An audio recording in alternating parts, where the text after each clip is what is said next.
वृक्षरानी की विदाई के पश्चात सुवामा का घर ऐसा सूना हो गया, मानो पिंजरे से सुआ उड़ गया। वह इस घर का दीपक और शरीर की प्राण थी। घर वही है, पर चारों ओर उदासी छाई हुई है।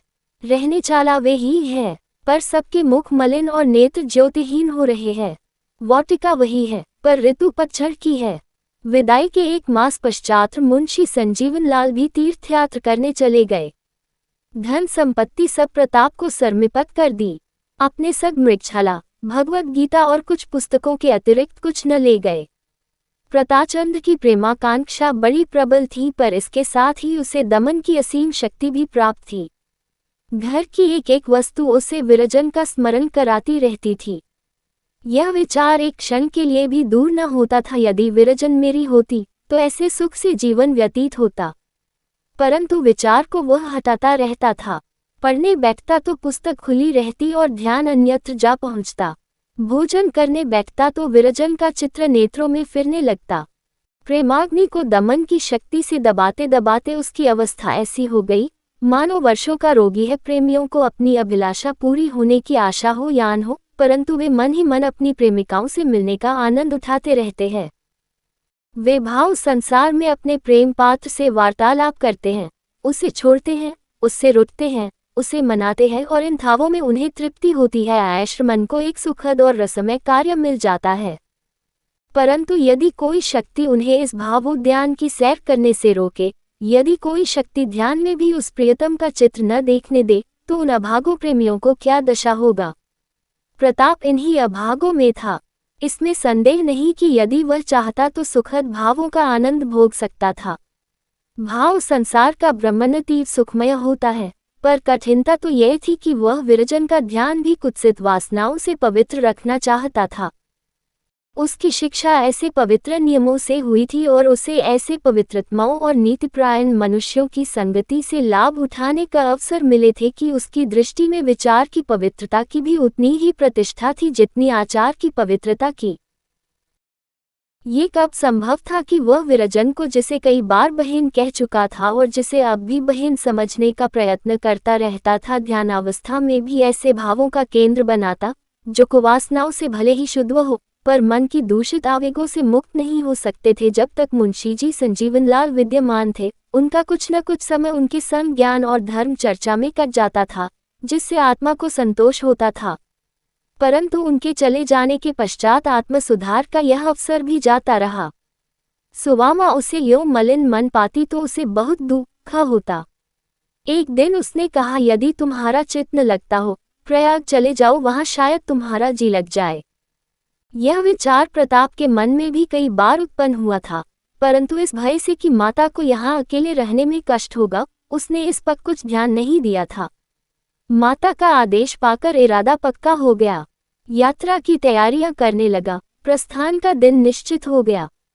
अब सुवामा की ये दशा है कि जब देखिए प्रताप को परदेश में रहने सहने की शिक्षाएं दे रही है। बेटा देखो, किसी से झगड़ा मत मोल लेना। झगड़ने की तुम्हारी वैसे भी आदत नहीं है, परंतु समझा देती हूँ। परदेश की बात है, फूंक फूंक कर पग धरना, खाने पीने में असंयम न करना। तुम्हारी यह बुरी आदत है कि जाड़ों में सायंकाल ही सो जाते हो, फिर कोई कितना ही बुलाए पर जागते ही नहीं। ये स्वभाव परदेश में भी बना रहे तो तुम्हें सांझ का भोजन काहे को मिलेगा। दिन को थोड़ी देर के लिए सो लिया करना। तुम्हारी आंखों में तो दिन को जैसे नींद नहीं आती।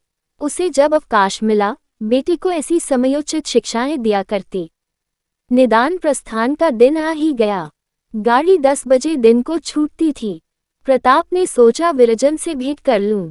परदेश जा रहा हूँ, फिर न जाने कब भेंट हो।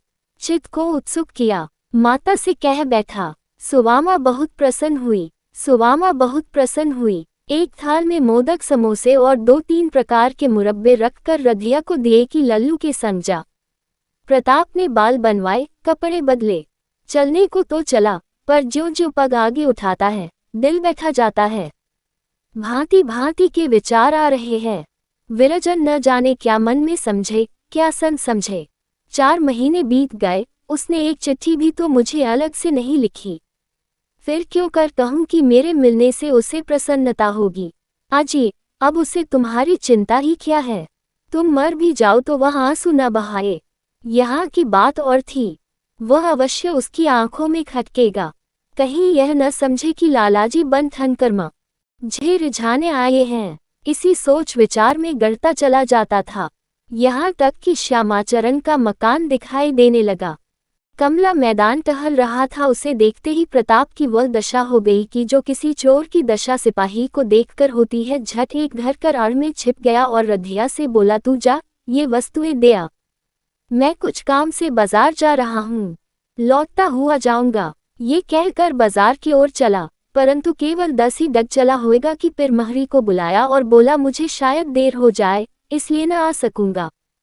कुछ पूछे तो यह चिट्ठी दे देना, कहकर जेब से पेंसिल निकाली और कुछ पंक्तियां लिखकर दे दी, जिससे उसके हृदय की दशा का भली भांति परिचय मिलता है।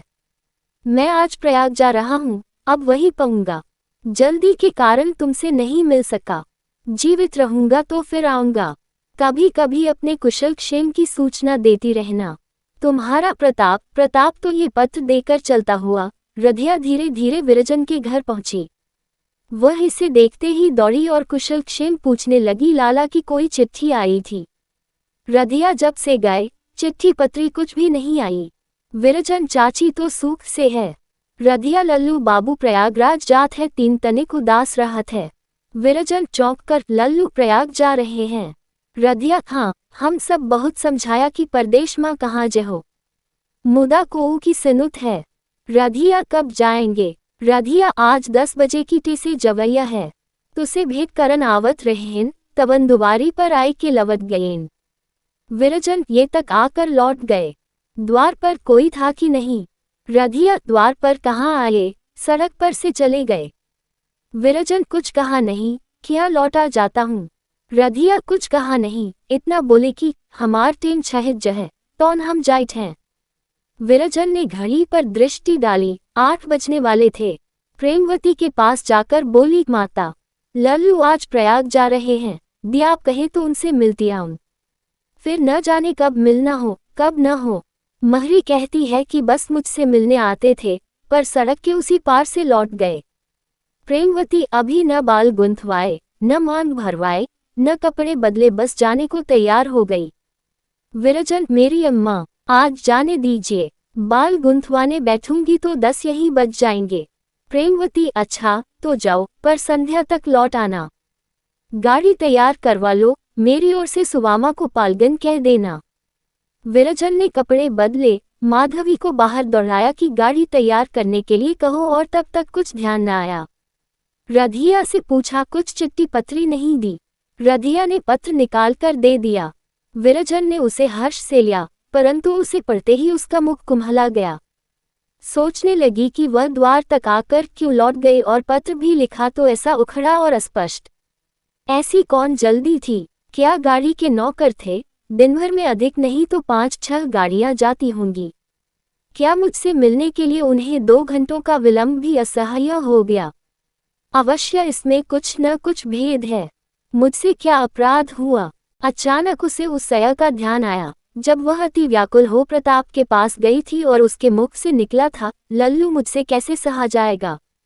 विरजन को अब से पहले कई बार ध्यान आ चुका कि मेरा उस समय उस दशा में जाना बहुत अनुचित था, परंतु विश्वास हो गया कि मैं अवश्य लल्लू की दृष्टि से गिर गई। मेरा प्रेम और मन अब उनके चित्त में नहीं है। एक ठंडी सांस लेकर बैठ गई और माधवी से बोली, कोचवान से कह दो अब गाड़ी न तैयार करें, मैं न जाऊंगी।